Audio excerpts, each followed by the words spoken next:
Caribbean catastrophe. One explosion, 14 warships. Diplomacy burns at sea. March 12, 2026, 10:23 a.m. Atlantic Standard Time. The Caribbean Sea, 80 miles north of Caracas. Clear skies, calm waters, perfect conditions for naval exercises. Joint military drills. Venezuela and the United States, the first in 17 years. 14 Venezuelan patrol vessels, frigates, corvettes, offshore patrol craft, the largest Venezuelan naval deployment in a decade. USS Preble, Arleigh Burke-class destroyer, representing U.S. Southern Command, symbol of renewed diplomatic engagement. The exercises were supposed to signal détente, oil negotiations progressing, sanctions easing, regional cooperation returning. Then everything detonates. 10:23 a.m., ARV Almirante Brion, Venezuelan frigate, Lupo class, Italian-built, 40 years old but recently modernized. Massive explosion, midship section. Flames erupt across the superstructure, secondary detonations follow, ammunition storage ignited. The frigate lists immediately 15-degree starboard roll within minutes. Distress signals flood communications channels, crew abandoning ship, men in the water, smoke visible for 30 miles. USS Preble and Venezuelan vessels converge for rescue operations. But within 90 minutes, the accusations begin. Caracas, American missile strike during exercise. Washington, catastrophic equipment failure, we're assisting rescue. Opposition groups, Maduro regime false flag to justify crackdown. One ship burning, 3 conflicting narratives, 0 clear evidence. One explosion in neutral waters. Would you believe it was an accident? This is Red Sea Doctrine in the Caribbean, where naval incidents become political weapons instantly. The exercise that went wrong. Let's understand what led to this moment. 6 months ago, oil prices surged. Venezuela holds the world's largest proven reserves, 300 billion barrels, but sanctions crippled production. The Biden administration faced domestic pressure, gas prices climbing, midterm elections approaching, energy security concerns. Quiet negotiations began, back channels, third-party mediators, the framework, sanctions relief in exchange for democratic reforms and regional cooperation. Venezuela agreed, partially, enough to start talking. By February 2026, preliminary agreements emerged. Venezuela would increase oil production. U.S. would ease specific sanctions. Both sides would demonstrate good faith through military cooperation. The joint exercise was the visible symbol: UNITAS-style operations, search and rescue drills, communications, interoperability, nothing combat-focused. Just 14 Venezuelan ships and 1 American destroyer, conducting routine maneuvers in international waters. The Venezuelan fleet represented nearly every operational vessel in their navy. President Maduro wanted maximum visibility, show strength, demonstrate Venezuela remains a regional power.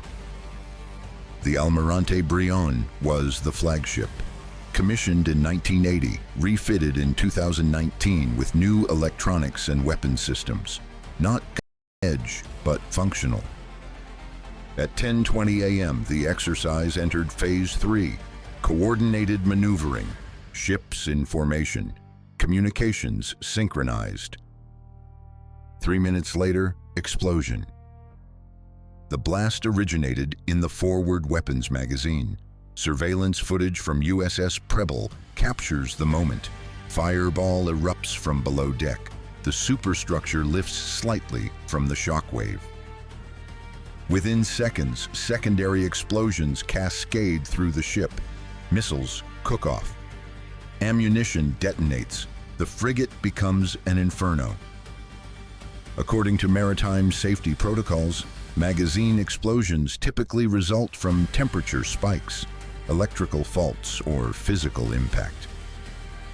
But in this geopolitical environment, nobody accepts the simple explanation: the immediate aftermath.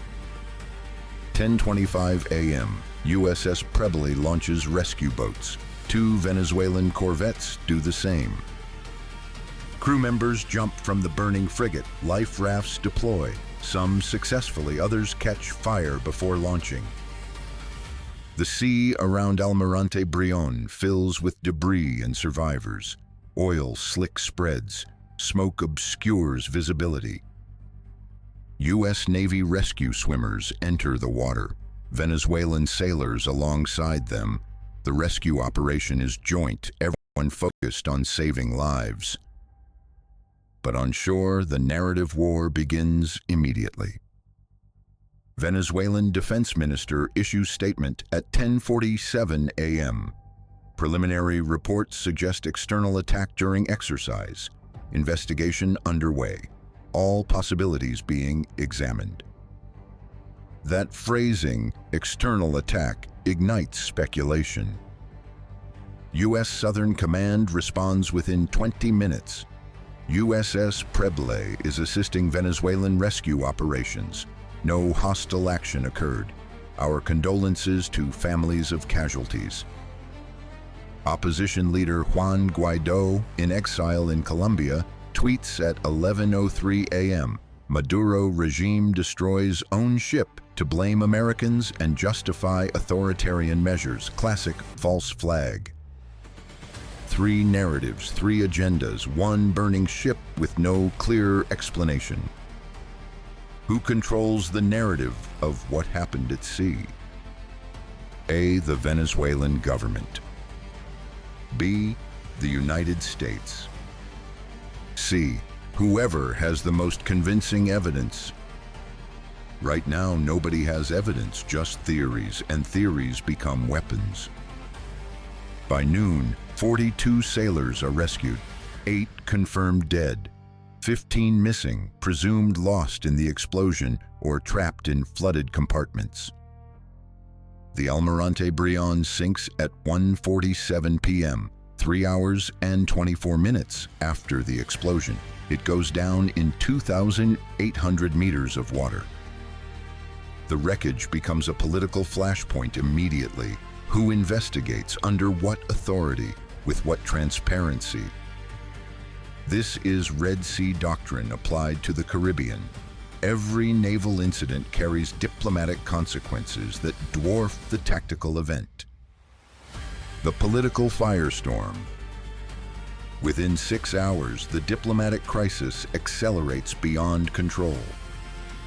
Venezuelan President Maduro addresses the nation at 4 p.m. His statement is carefully crafted, emotional, accusatory. Our brave sailors participated in good faith. They sought peace and cooperation, and they were betrayed. We have evidence suggesting hostile action. We demand full accountability. He doesn't explicitly blame the United States, but the implication is clear. The language is chosen to allow plausible deniability while stoking nationalist sentiment. Caracas erupts. Protests outside the U.S. interest section. Demonstrators burn American flags. State media runs continuous coverage showing grieving families and the burning frigate. Washington scrambles to respond. Secretary of State issues statement. We categorically deny any hostile action. USS Frigate logs, communications records, and sensor data are available for independent review. This was a tragic accident. But offering evidence doesn't calm the storm, because evidence takes time to verify, and in the meantime, narratives solidify.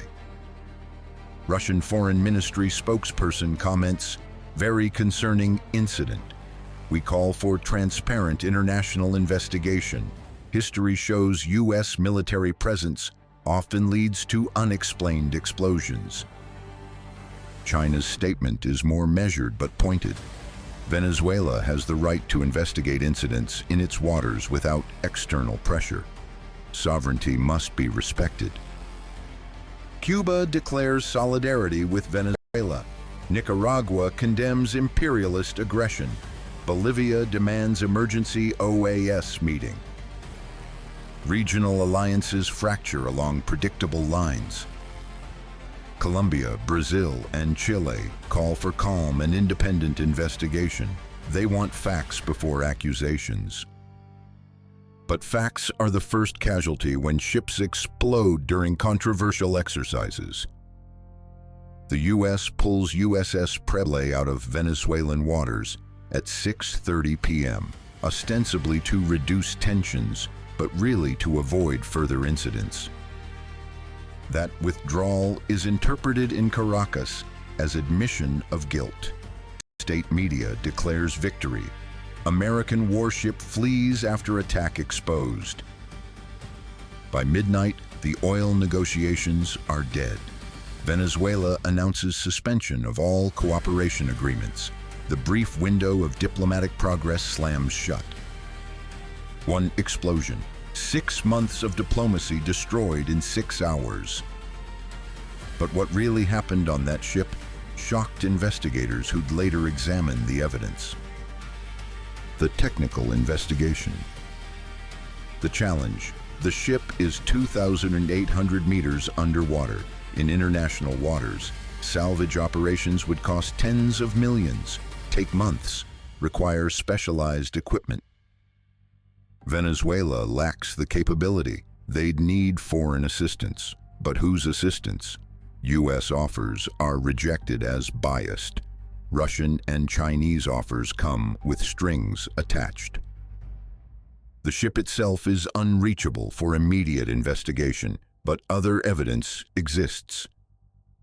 USS Preble's Aegis combat system recorded everything: radar tracks, electronic signatures, communications intercepts, video from external cameras. U.S. Navy provides this data to neutral third parties, Swiss maritime investigators, Norwegian technical experts. They analyze independently. Their preliminary findings, released 2 weeks later, are technical and careful. No radar signature consistent with missile launch detected. No infrared signatures indicating incoming projectile.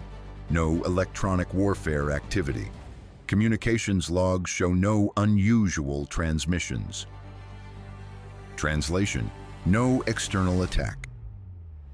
But that doesn't prove equipment failure. It just rules out missiles, torpedoes, or external explosives. The investigators identify 3 plausible scenarios. 1. Ammunition magazine temperature control failure. The Almirante Brion operated in tropical heat. Air conditioning systems on older vessels often malfunction. If magazine temperature rose above safe thresholds, propellant becomes unstable. 2. Electrical short circuit in weapons systems. The 2019 refit installed new electronics but retained old wiring. Incompatibility could create surge conditions. One spark in the wrong location triggers catastrophe. 3. Maintenance error during pre-exercise preparations. Loading missiles and ammunition is complex. One improperly secured warhead, one damaged fuse. That's sufficient. All 3 scenarios are tragically mundane. No conspiracy, no attack. Just the harsh reality that naval warfare technology is dangerous, even when nobody's shooting.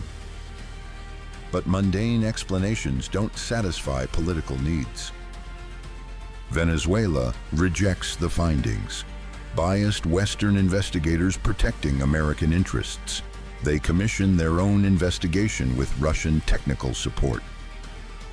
That investigation concludes evidence consistent with external electromagnetic pulse or directed energy weapon. Further analysis required. Now, there are two competing technical conclusions. Both claim scientific rigor. Both serve political narratives. Is this evidence of a wider covert naval war? Comment Y or N. The truth is probably simpler and sadder. An old ship with new weapons operating beyond safe parameters experienced catastrophic failure. But simple truths don't drive geopolitics. The regional consequences. 1 month after the explosion, the Caribbean security landscape has fundamentally shifted. Venezuela increases military presence in coastal waters, new patrol patterns, more aggressive monitoring of foreign vessels. Several U.S. Coast Guard and Navy ships are challenged in international waters. The oil negotiations remain frozen. Venezuela redirects exports to China and India. U.S. consumers face higher gas prices. Domestic political pressure builds on the administration. Regional military cooperation suffers. Countries that previously participated in joint exercises now hesitate. Nobody wants to be the next ship that explodes during routine operations. Insurance premiums for vessels operating near Venezuelan waters spike by 180%. Some shipping lines reroute to avoid the area entirely. Trade volumes drop. Cuba and Venezuela announce enhanced military cooperation, joint patrols, shared intelligence. Russian naval vessels receive permission to use Venezuelan ports for resupply. That's a strategic shift. Russian presence in the Caribbean, 90 miles from Florida, returns to Cold War levels. The U.S. responds by increasing Southern Command operations, more surveillance flights, additional Coast Guard patrols, 2 destroyers permanently assigned to the region. This is escalation through presence. Each side shows force to deter the other, but deterrence assumes rational actors, and domestic politics aren't always rational. In Caracas, Maduro uses the incident to consolidate power. Opposition leaders face increased persecution. The explosion becomes justification for emergency measures. Political freedoms contract further. In Washington, hawks use the crisis to argue against engagement with authoritarian regimes. This is what happens when you negotiate with dictators. The incident becomes ammunition in domestic political battles. The explosion killed 51 Venezuelan sailors, but its political death toll includes diplomatic progress, regional stability, and any near-term hope of U.S.-Venezuela normalization. What breaks next? Energy markets, regional alliances, or the possibility of future cooperation? The Doctrine lesson. Red Sea Doctrine teaches, in maritime incidents, the tactical event matters less than the strategic interpretation. The Almirante Brion explosion was likely an accident, equipment failure on an aging ship operating complex weapons systems in challenging conditions. But the political environment couldn't accept that explanation. Both sides needed the incident to mean something larger. For Venezuela, proof of American aggression, justification for defensive measures and political crackdowns, validation of anti-U.S. rhetoric. For the U.S., evidence that engagement with authoritarian regimes carries unacceptable risks, proof that Venezuela can't be trusted as a partner. For opposition groups, false flag operation to consolidate Maduro's power. 3 interpretations, 3 agendas, 1 dead ship. This is modern maritime conflict, not always about what happens at sea, about what people believe happened, and what they do based on those beliefs. The Caribbean incident reveals naval warfare's fundamental nature in 2026. Every explosion is political. Every casualty is propagandized. Every incident becomes leverage. Ships burn, sailors die, and governments calculate advantage. That cold calculus defines maritime security more than weapons systems or tactical capabilities. The long shadow. 6 months after the explosion, the Almirante Brion rests on the seafloor, undisturbed, uninvestigated beyond remote sensing. The sailors are buried, memorials held, families compensated by the Venezuelan state. The truth of what caused the explosion, probably lost forever in 2,800 meters of water. But the consequences continue unfolding. U.S.-Venezuela relations remain frozen, oil production below potential, regional tensions elevated, Russian influence expanding. The joint exercise that was supposed to mark a new chapter instead became the final proof that some divides can't be bridged. Naval cooperation in the region is dead for the foreseeable future. Every country learned the lesson. Exercises carry catastrophic political risks, even when everyone intends peace. The Caribbean Sea, once relatively stable, now hosts competing naval presences, American patrols, Venezuelan assertions, Cuban monitoring, Russian visits. It's not a war zone, but it's not peaceful either. It's contested space where every vessel movement carries significance. Will the truth ever emerge about what caused the explosion? Will U.S.-Venezuela relations recover? Will the Caribbean return to cooperative security? These questions remain unanswered, perhaps unanswerable. What's certain? One explosion on one ship during one exercise reshaped regional geopolitics for years.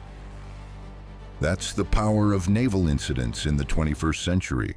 They're never just accidents, they're always opportunities. Subscribe to Red Sea Doctrine, where sea power decides everything. The next exercise, the next incident, the next crisis, they're always building beneath the surface.